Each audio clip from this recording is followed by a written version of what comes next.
present episode 24 in the Green Valley Line, the story of a backcountry railroad in the early years of the 20th century.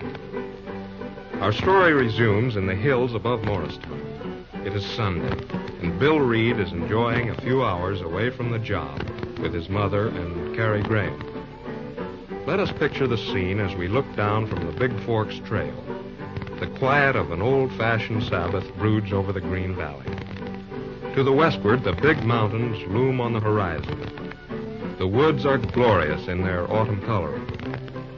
Below us lie the roofs of Morristown, and to the eastward, the Green Valley Railroad winds like a silver thread in the sunshine.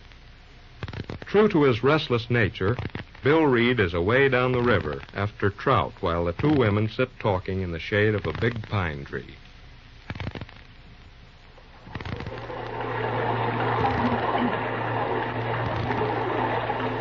I declare it's past 1 o'clock. I do wish that boy would come. I'm getting hungry. Oh, he's probably forgotten all about it. He'll get hungry soon and come tearing back. Yes. Well, my dear, I'm glad we got a good chance to talk. And I'm glad you suggested this trip, Mrs. Reed. It's been pretty strenuous at the office the last few weeks. Oh, I'm sure it must have been. Oh, there's Bill coming. Better put the water on. All right. And don't forget what I told you. You mean to tell him all about it? Certainly. Oh, dear, I wonder how he'll take it. He's going to be awfully angry with me. The sooner you tell him, the better it will be. Yes, it would be horrible if he should find out some other way. That's just it.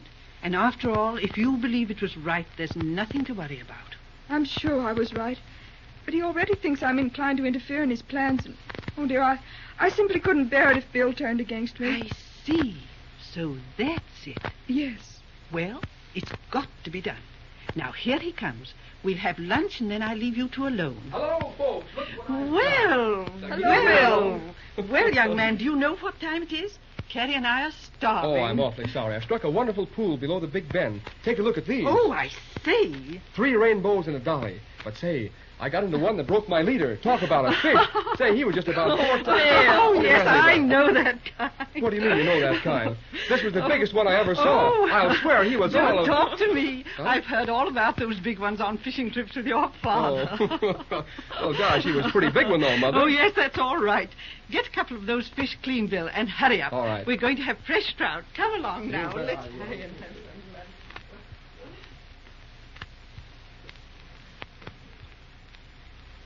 some lunch. Oh, hello, Carrie. Where's Mother? She went upstream to get some ferns. Oh, gosh, I had quite a sleep. It's the fresh air, I suppose. Isn't it great to be up here away from that old railroad? Yes, it is nice, Bill. Just take a look at that view, will you? What's that place away over there in the distance? That's the water tower at Dexter. And look at that stretch of grain fields. Just think, they've got the best crop in years all down the East Valley. Pretty soon we'll be hauling out wheat night and day. That's right. Say, what's wrong? Something troubling you? Well, yes. Business? Yes. Oh, can't you forget it for today? That's why we came up here, to get away from everything. But I've got to have a talk. I've got something important I must tell you. All right, go ahead. What is it? First, I wish you'd tell me how the work at the Fortuna mine is coming. I thought you knew. Why, it's coming fine. Any idea how that all is going to turn out? Well, in a way. We got those 2 carloads down to Glass Spell. They haven't run them through yet, but they got assays from samples of the ore. Were they pretty good? Good, I'll say they were good. If that stuff holds up anything like the samples, it's going to run better than $150 to the ton. But it's going to take some time to realize in actual money. Oh, yes, it'll take months to run those tailings through the smelter.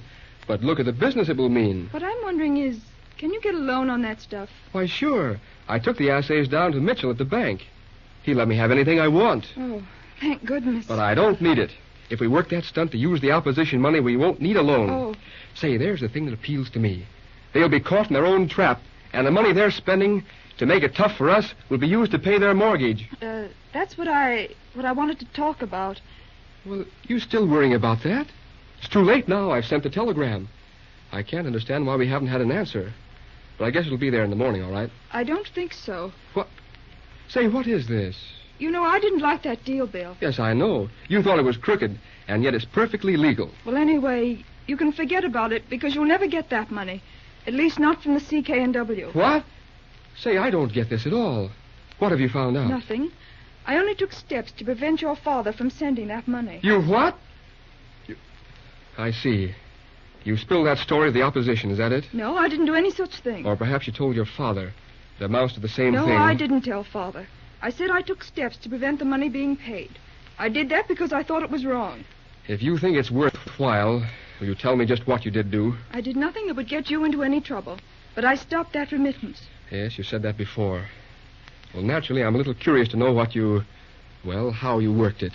Perhaps I'd better explain. Yes, it might be just as well. You know, that money was offered to my father as president of the Green Valley. It was intended to be used to help force the sale of the Green Valley. Of course. And the message offering the money was addressed to my father.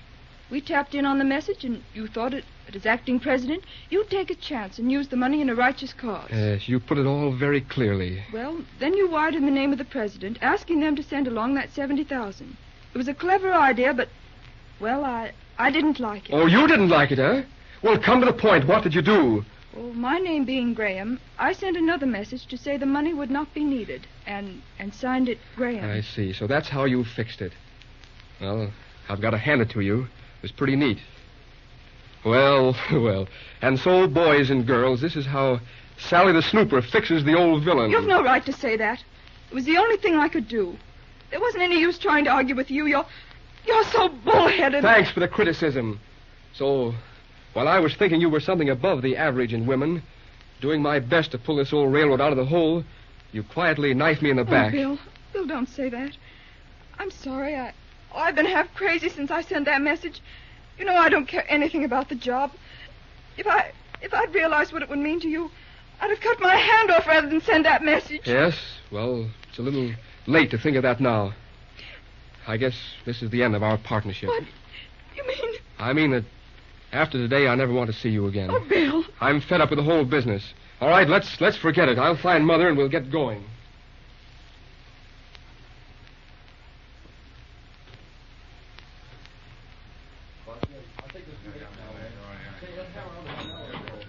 Thank you. Why, hello, Mr. Reed.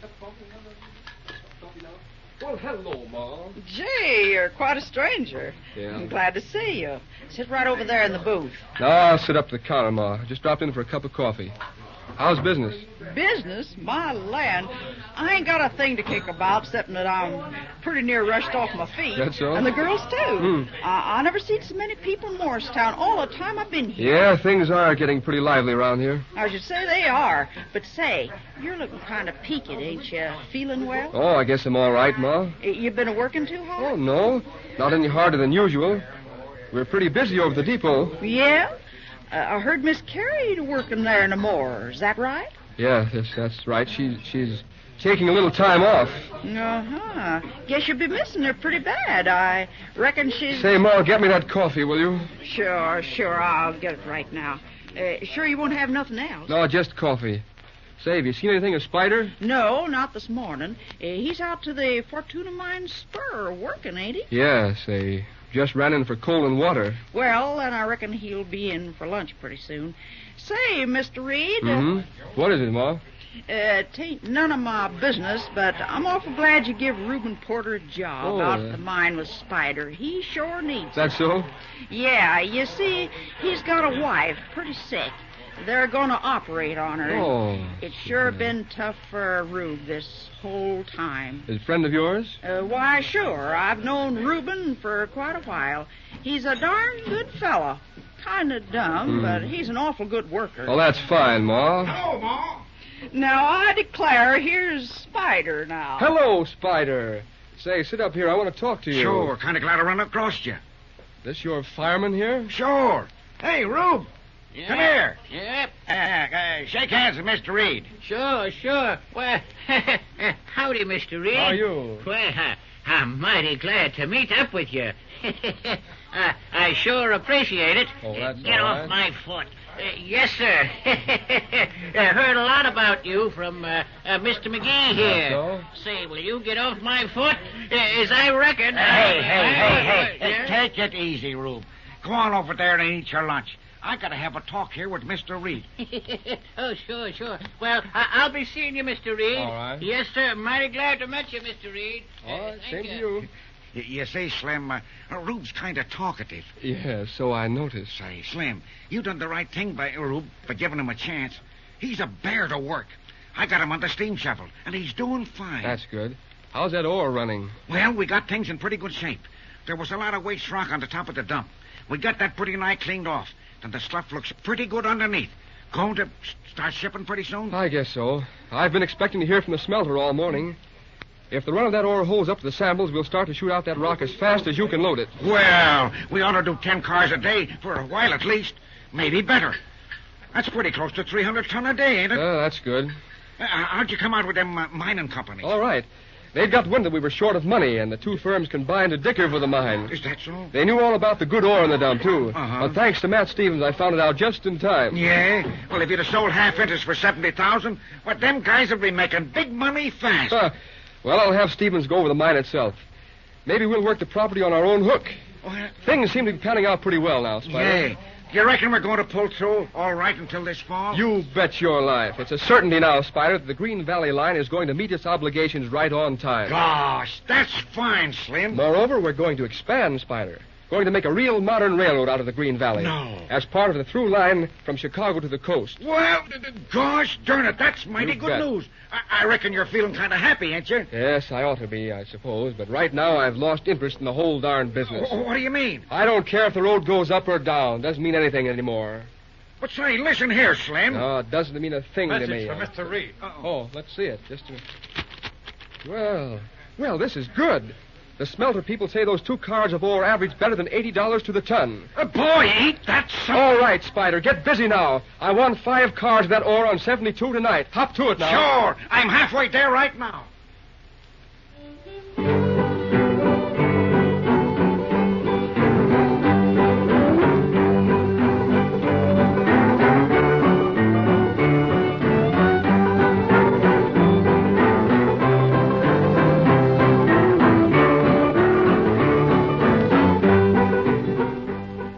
Success at last, the Green Valley over the top in a big way.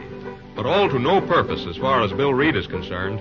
The break with Carolyn Graham has turned his hopes to dust. What will he do now? Listen for episode 25 in the Green Valley Line.